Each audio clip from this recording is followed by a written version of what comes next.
Alright, so I got a question here. I'm working on this chainsaw, the motor part. It started smoking when I was cutting down a tree, and now it finally doesn't work now. I took it apart, got to looking through here.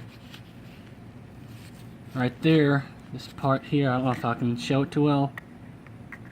Right where this tip of the screwdriver is at, it's kind of melted there. Then I noticed on this side here, this little metal plate here, it's not making contact onto here. I don't know what that part is called.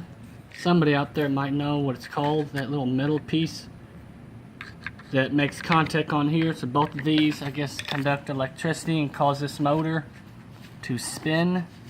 On this side here, it's not making contact, and I noticed that it's all busted up inside of there. Let me pause the video and take it out and show you what it looks like. And just to show you guys, this does actually still work.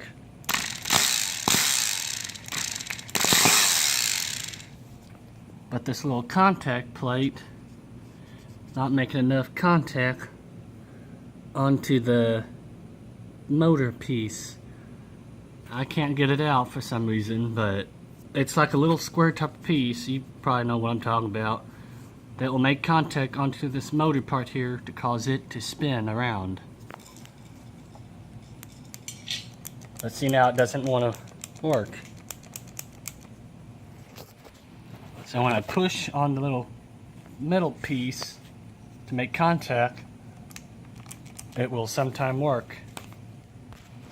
Alright, so I pushed on it. You can see it works, but now it doesn't. Now when I do that, I can feel little shards of that metal piece falling apart because it is actually busted up inside of there. So that's what I just wanted to know, if you guys knew what that piece is called. Maybe I can just get a chunk of that and get it to the size and get it in there and get it back to working. It is an old chainsaw, so if that's not possible, I can just scrap it and throw it away. I just wanted to see if anybody out there knew what that little part's called. Thanks for watching.